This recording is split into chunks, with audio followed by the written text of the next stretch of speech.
Single ಆಗಿರುತ್ತೆ.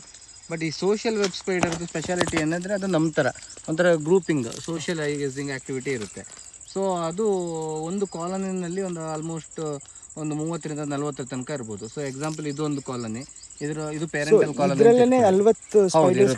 ಇದರಲ್ಲಿ ಅದರ ಅಜ್ಜ ಅಜ್ಜಿ, ಅಪ್ಪ ಅಮ್ಮ, ಚಿಕ್ಕಪ್ಪ ಚಿಕ್ಕಮ್ಮ, ಅತ್ತೆ ಮಾವ ಎಲ್ಲರೂ ಒಟ್ಟಿಗೆ ಇರ್ತಾರೆ. ಸೊ ಇದರಲ್ಲಿ ಪ್ರಾಬ್ಲಮ್ ಏನಾಗುತ್ತೆ ಅಂದರೆ ಸ್ಲೋಲಿ ಆಗ್ತಾ ಆಗ್ತಾ ಆಗ್ತಾ ಇನ್ಬ್ರೀಡಿಂಗ್ ಆಗ್ತಾ ಹೋಗುತ್ತೆ. ಇನ್ಬ್ರೀಡಿಂಗ್ ಆಗ್ತಾ ಹೋದಂಗೆ ಇದರಲ್ಲಿ ಕಾಲೋನಿ ವೀಕ್ ಆಗ್ತಾ ಹೋಗುತ್ತೆ. ಆಮೇಲೆ ಕ್ರಮೇಣವಾಗಿ ಕಾಲೋನಿ ಸಾಯುತ್ತೆ. ಕೆಲವು ಸಲ ಕಾಲೋನಿ ಉಳಿಸ್ಕೊಳ್ಳೋಕ್ಕೋಸ್ಕರ ಒಂದು ಕಾಲೋನಿ ಇಲ್ಲಿರುತ್ತೆ, ಇನ್ನೊಂದು ಇಲ್ಲಿ ಮಾಡುತ್ತೆ. ಇಲ್ಲಿ ನೋಡಿ, ಇಲ್ಲಿ ಇದರಲ್ಲಿ ಸ್ಪೈಡರ್ಸ್ ಇದಾವೆ. ಈಗಲೂ ಇದೆಯಾ? ಇದು ನಾಕ್ಟರ್ನಲ್ಲಿ ಇಲ್ಲಿ ನೋಡಿ ಹೊರಗಡೆ ಬಂತು, ಕಾಣಿಸ್ತಾ ಇಲ್ಲಿ ಹೊರಗಡೆ? ಅಲ್ಲಿ ಇದೆಲ್ಲ ಮರಿಗಳಿದು. ಓಕೆ, ಇದು ಮರಿಗಳು. ಇಲ್ಲೊಂದು ಕಾಲೋನಿ ಇದೆ, ಅದೇ ತರ ಕಾಲೋನಿ ಮಾಡ್ಕೊಂಡಿರುತ್ತೆ ಇದು. ಸೊ ಇದು ಹೀಗೆ ಮಾಡ್ಕೊಂಡು ಆಗ್ತಾ ಇರುತ್ತೆ. ಶಿಫ್ಟ್ ಆಗುತ್ತೆ ಇದೆ, ಹೌದು. ಇದ್ರದ್ದು ಕೆಲವು ಪೇರೆಂಟ್ಸ್ ಕೆಲವು ಮಕ್ಕಳನ್ನ ಈ ಕಡೆ ಶಿಫ್ಟ್ ಆಗ್ತವೆ. ರಾತ್ರಿ ಹೊತ್ತು ದೊಡ್ಡ ವೆಬ್ ಮಾಡಿರ್ತವೆ. ಇದು ನಾಕ್ಟರ್ನಲ್ ಹಂಟರ್. ಸೊ ಮತ್ತೆ ಅದು ಯಾವತ್ತು ಬಲೆನಲ್ಲಿ ಅದು ಹಂಟ್ ಮಾಡಿದ್ನ ತಿನ್ನೋದಿಲ್ಲ, ಎಲ್ಲನೂ ಎಳ್ಕೊಂಡ್ಬಂದು ಇಲ್ಲಿ ಒಳಗಡೆ ತಗೊಂಡು ಹೋಗುತ್ತೆ. ಒಳಗಡೆ ಹೋಗಿ ಶೇರ್ ಮಾಡಿ ಊಟ ಮಾಡ್ತೇವೆ. ಸೊ ಅದಕ್ಕೆ ಸೋಷಿಯಲೈಸಿಂಗ್. ಇಲ್ಲಾಂದ್ರೆ ಸ್ಪೈಡರ್ ಅದು ಏನು ಹಿಡಿಯುತ್ತೋ ಅದು ತಿನ್ನುತ್ತೆ. ಬಟ್ ಇಲ್ಲಿ ತನಗಾಗಿ ದುಡಿಯುತ್ತೆ, ತನ್ನ ಫ್ಯಾಮಿಲಿಗೋಸ್ಕರ ದುಡಿಯುತ್ತೆ. ಇಲ್ಲಿ ಹಿಡಿದಿದ್ನ ಒಳಗಡೆ ಹೋಗಿ ತಗೊಂಡ್ ಬರುತ್ತೆ, ಅಲ್ಲಿ ಶೇರ್ ಮಾಡಿ ತಿನ್ನುತ್ತೆ. ಈ ಅಮ್ಮ ಜೇಡ ಸಾಮಾನ್ಯವಾಗಿ ಮರಿಗಳಿಗೆ ಹೆಚ್ಚೆಚ್ಚು ಹಿಡಿದು ಕೊಡುತ್ತೆ. ಮತ್ತು ಅಕಸ್ಮಾತ್ ಆಹಾರದ ಅಭಾವ ಆದಾಗ ಅಮ್ಮ ತನ್ನ ಸಂತಾನ ಉಳಿಲಿಂತ ತನ್ನನ್ನು ತಾನೇ ಸ್ಯಾಕ್ರಿಫೈಸ್ ಮಾಡ್ಕೊಳುತ್ತೆ. ಅಂದ್ರೆ ಇದಕ್ಕೆ ಮ್ಯಾಟ್ರಿಫೇಜ್ ಅಂತ ಹೇಳ್ತೀವಿ. ಅಂದ್ರೆ ಅಮ್ಮ ತನ್ನನ್ನು ತಾನು ಬಲಿ ಕೊಡುತ್ತೆ. ಸೊ ಮರಿಗಳು ಏನ್ ಮಾಡುತ್ತೆ ಅಂದ್ರೆ ಅಮ್ಮನ ಅಬ್ಡಮನ್ ಪಾರ್ಟ್ ನ ಫಸ್ಟ್ ತಿಂತವೆ, ಆಮೇಲೆ ಎಲ್ಲ ರಕ್ತ ಎಲ್ಲ ಕುಡ್ಕೊಳ್ತವೆ. ಮರಿಗಳೇ ತಾಯಿನ ತಿಂದು ಸಾಯಿಸುವಂತಹ ನಮ್ಗೆ ಕ್ರೂರತನ ಅಂತ ಎನಿಸ್ಬೋದು, ಅದರ ಪ್ರಕೃತಿ ನಡೆಯೋದೇ ಹಾಗೆ. ಅಂದ್ರೆ ತಾಯಿಯೇ ಸ್ಯಾಕ್ರಿಫೈಸ್ ಮಾಡ್ಕೊಳ್ಳುತ್ತೆ ಆಹಾರದ ಅಭಾವ ಇದ್ದಾಗ. ಆ ರೀತಿ ಮ್ಯಾಟ್ರಿಫೇಜ್ ಅಂತ. ಎಷ್ಟು ಮರಿ ಇರುತ್ತೆ ಸರ್ ಒಂದು ನಿಮಗೆ ಆಲ್ಮೋಸ್ಟ್ ಒಂದು 10-15 ಮರಿ ಹಾಕ್ಬೋದು ಒಂದು ಜೇಡ.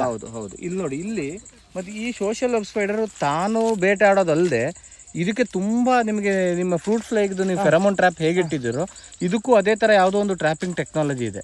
ಸೊ ಇದೇನು ಮಾಡುತ್ತೆ ಅಂದರೆ ಪ್ರತಿ ಸಲ ಈ ಸಿಕ್ಕಾಪಟ್ಟೆ ಒಂದು ದಿನ ಬರೀ ಫ್ರೂಟ್ ಫ್ಲೈ ತಿನ್ಬೋದು, ಒಂದಿನ ಬರೀ ಸೊಳ್ಳೆ ತಿನ್ಬೋದು, ನೊಣ ತಿನ್ಬೋದು, ಸಿಕ್ಕಾಪಟ್ಟೆ ಅಗಾಧವಾಗಿ ಬೇಟೆ ಆಡುತ್ತೆ. ಹಾಗಾಗಿ ಇದರ ಬಲೆಗೆ ಅಗಾಧವಾಗಿ ಬೇಟೆ ಆಡೋ ಸಾಮರ್ಥ್ಯ ಇರೋ ಕಾರಣ ಇಲ್ಲಿ ನೋಡಿ, ಇಲ್ಲೊಂದು ಸ್ಪೈಡರ್ ಕಾಣಿಸ್ತಾ ಇದೆ, ಇಲ್ಲೊಂದು ಪುಟಾಣಿ. ಇದಕ್ಕೆ ಫಿಲಡೋಪಿಯಾ ಫೆರೂಕಾ ಅಂತ ಹೇಳ್ತಾರೆ. ಈ ರೀತಿ ಇದೆಲ್ಲ ಉಲಬುರಡೆ ಫ್ಯಾಮಿಲಿ ಸ್ಪೈಡರ್ಸ್ ಅಂತ ಹೇಳ್ತೀವಿ. ಇಷ್ಟೇ ಚಿಕ್ಕದು. ಈ ತರ ಕೆಲವು ಸ್ಪೈಡರ್ಸ್ ಈ ಸ್ಪೈಡರ್ ನ ಆಶ್ರಯದಲ್ಲಿ ಇರ್ತವೆ. ಇದ್ರ ವೆಬ್ ಜೊತೆಗೆ ಅದು ಕಟ್ಟಿರೋ ವೆಬ್ ಅಲ್ಲ, ಅಥವಾ ಅದು ತನ್ನ ವೆಬ್ ನ ಇದ್ರ ವೆಬ್ಗೆ ಜಾಯಿಂಟ್ ಮಾಡಿ ಕಟ್ಟುತ್ತೆ. ಸೊ ಇದಕ್ ಬೀಳೋ ಪ್ರೇ ತನ್ನ ವೆಬ್ಗೂ ಬೀಳ್ಲಿ ಅಂತ, ಸೊ ತನಗೆ ಸಿಗುತ್ತೆ ಅಂತ ಆಹಾರ. ಪ್ಯಾರಾಸೈಟ್. ಇಷ್ಟೇ ಅಲ್ಲದೆ ಇಲ್ಲಿ ನೀವು ನೋಡ್ತಾ ಇದೀರಲ್ಲ, ಇಲ್ಲೊಂದು ತೂತ ಇದೆಯಲ್ಲ, ಇದು ಏನ್ ತರ ಅನಿಸ್ತಾ ಇದೆ? ಒಳ್ಳೆ ಇದು ಯಾವ್ದೋ ಪಕ್ಷಿ. ಪಕ್ಷಿ. ಇದು ಪರ್ಪಲ್ ಸನ್ಬರ್ಡ್ ಗೂಡಿದು. ಈ ಪರ್ಪಲ್ ಸನ್ಬರ್ಡ್ ಏನ್ ಮಾಡುತ್ತೆ ಅಂದ್ರೆ ಈ ಸೋಷಿಯಲ್ ವೆಬ್ ನೋಡಿ ಆಲ್ಮೋಸ್ಟ್ ಆಲ್ರೆಡಿ ಗೂಡು ತರ ಮಾಡುತ್ತೆ. ಸೊ ಇದಕ್ಕೆ ಸನ್ಬರ್ಡ್ಗೆ ಏನು ಕೆಲಸ ಇಲ್ಲ, ಸುಮ್ಮನೆ ಒಳ್ಳೆ ನಮ್ದು ಗುದ್ಲಿ ಮಾವಟಿ ಪಿಕ್ಕಾಸಿ ತೆಗೆದು ಕೆರೆದಂಗೆ ಕೆರೆದು ಮಾಡಿದ್ರಲ್ಲಿ ಇಲ್ಲೊಂದು ಗೂಡ್ ರೆಡಿ ಆಗೋಯ್ತು. ಇದೀಗ ಅಬಾಂಡನ್ ನೆಸ್ಟ್ ಇದೀಗ ಏನು ಈಗ ಇಲ್ಲ, ಇದು ಹೋದ್ ಸೀಸನ್ ಅಲ್ಲಿ ಮಾಡಿ ಹೋಗಿದೆ. ಸೊ ಇದ್ರ ಒಳಗಡೆ ಸ್ವಲ್ಪ ಎಕ್ಕದ್ದು ಮೇಲ್ಗಡೆ ಹೂವು ಇದೆಲ್ಲ ತಂದು ಸ್ವಲ್ಪ ಹಕ್ಕಿದು ಬೇರೆ ಪುಕ್ಕ ಅಥವಾ ಎಕ್ಕ ಕ್ಯಾಲಟ್ರೋಪಿಸ್ಗೆ ಅಂತ ಬರುತ್ತಲ್ಲ, ಅದ್ರದ್ದು ಮೀಸೆ ಬರುತ್ತೆ ನೋಡಿ, ಮೀಸೆ ಹಾರ್ತಾ ಇರುತ್ತಲ್ಲ, ಅದನ್ನ ತಂದು ಒಂದು ಕುಶನಿಂಗ್ ಮಾಡುತ್ತೆ ಅಷ್ಟೇ. ಇಲ್ಲಿ ಮೊಟ್ಟೆಗಳನ್ನ ಇಟ್ಟು ಕಾವು ಕೊಟ್ಟು ಮರಿಗಳು ಮಾಡಿ ಹೋಗುತ್ತೆ. ಸೊ ಇಲ್ಲಿ ಈ ಸ್ಪೈಡರ್ ಎರಡು ಒಟ್ಟಿಗೆ ಇರುತ್ತೆ. ಈ ಸ್ಪೈಡರ್ ಇದಕ್ಕೇನು ಮಾಡಲ್ಲ, ಮತ್ತೆ ಇದು ಸ್ಪೈಡರ್ಗೆ ಏನು ಮಾಡಲ್ಲ. ಸೊ ಒಂಥರ ಕೋ ಎಕ್ಸಿಸ್ಟಿಂಗ್. ಸೊ ಇದು ಒಂಥರ ಅಪರೂಪದ ದೃಶ್ಯ. ಅಂದ್ರೆ ಫಸ್ಟ್ ಗೂಡ್ ಕಟ್ ಆದ್ಮೇಲೆ ವೆಬ್ ಕಟ್ ಆಗ್ತದೆ. ವೆಬ್ ಕಟ್ ಫಸ್ಟ್ ಇದು ಎಕ್ಸಾಂಪಲ್, ಇದು ಸ್ಪೈಡರ್ ವೆಬ್. ಇದು ಈಗ ಬ್ರೀಡಿಂಗ್ ಸೀಸನ್, ಈಗ ಇದು ಪರ್ಪಲ್ ಸನ್ಬರ್ಡ್ಸ್ ಎಲ್ಲ ಬ್ರೀಡಿಂಗ್ ಸೀಸನ್ ಈಗ ಬರುತ್ತೆ. ಉದಾಹರಣೆಗೆ ಇದನ್ನ ಜಸ್ಟ್ ಹೀಗೆ ಮಾಡಿದ್ರೆ ಒಂದು ತೂತ ಮಾಡಿ ರೆಡಿ ಮಾಡ್ದಂಗೆ ಆಲ್ಮೋಸ್ಟ್ ಅಷ್ಟೇ ಆಯ್ತು. ಇನ್ನೊಂದು ಕುಶನಿಂಗ್ ಇಟ್ರೆ ಗೂಡ್ ರೆಡಿ.